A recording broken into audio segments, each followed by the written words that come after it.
Hello, ladies and gentlemen. Welcome to Demon Tech Digital. I'm Neo. In this video, I'm going to show you how to deal with a squeaky chair. Doesn't matter what kind of chair it is. It could be a $20 Walmart task chair, or it could be a $1,000 Herman Miller. One thing they all have in common: if it's a gas lift chair, it's going to eventually squeak. The reason for the squeaking is not springs. It has to do with the lift itself and how it sits in the chair, and it's the design of the chair. Essentially, we all basically have in reality the same chair. It just looks a little bit different, but it's basically constructed the same way. You have usually a 5-point base, which is where your wheels are going to be. In some cases, it might be 4 little legs or what have you that have wheels on them. And then you have a piston attached to the bottom, or it's not a piston, it's a hydraulic gas lift that sits inside of that base, socketed, and then a bracket for a seat, and then basically the seat. The only real difference happens to be how certain parts of the chair is constructed, but the basic designs are all the same.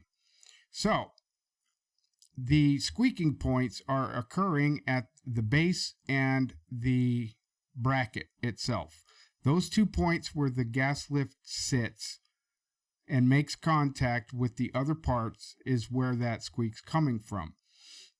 In the video you're about to see, I completely disassemble a $60 Sam's Club, whatever. I don't even know the name of it. It begins with an M, but it's a task chair basically. It's middle of the road. It's not the best on the planet. It's one of them mesh back chairs.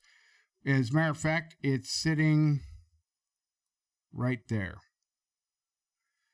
That chair is what I disassembled. So, be that as it may, I hope you guys enjoy the video. There will be some time-lapsing going on because, yeah, it gets kind of loud.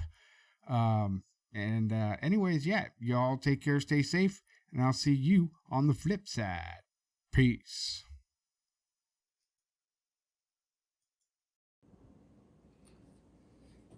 Okay, let's turn that off. Won't need that.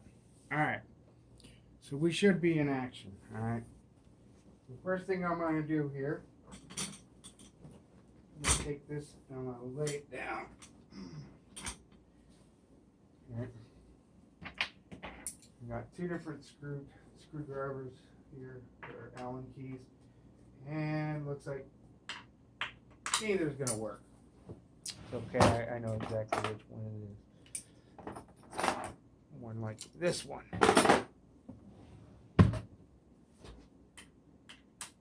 Yeah. So, first I'm going to take these off.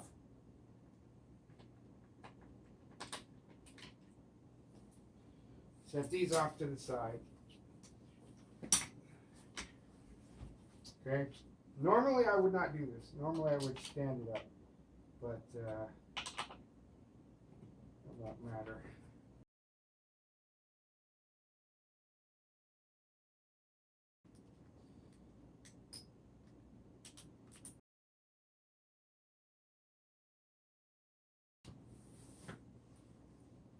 Okay.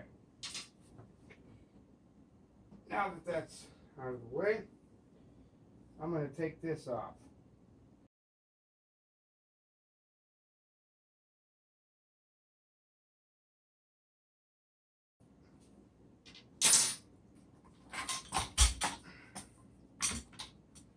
Okay.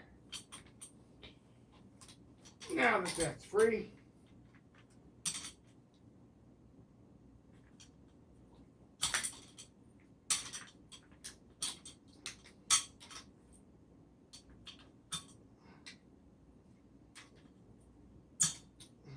now this chair doesn't squeak, but I'm doing this to show you guys.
All right, so video's done. Had some complications with the bracket, but it wasn't too bad. It took actually a lot less than I thought it would, and yeah, I thought I was going to have to fight to get that bottom base off of there, but turns out that it was pretty easy to come off because there wasn't any grease on it. That was my fault, because as I mentioned before, when you get these things, they're in boxes, which means that I didn't put the grease on it. So just remember that anytime you get one of these things, if there's no grease on those things, on those gas lifts, make sure to grease them thoroughly. Even if you have to wait for, I don't know, a day or so to go get some grease, just please do yourself a favor and grease them, because it'll last a lot longer without the squeak, and you won't be doing any inherent danger to the chair itself. As you could see by some of it, yeah, there was a little bit of damage there. Not much, but it was enough. And that's where the squeak was coming from, because it had worn away at the finish and kind of was rubbing metal on metal. So anytime that happens, you're going to get some squeaking. But yeah, don't use oil. Always use grease. Put that nice padded layer of lubricant on there, and that's about it. Anyways, I hope you guys enjoyed the video. Y'all take care, stay safe, and I'll see you on the flip side. Peace.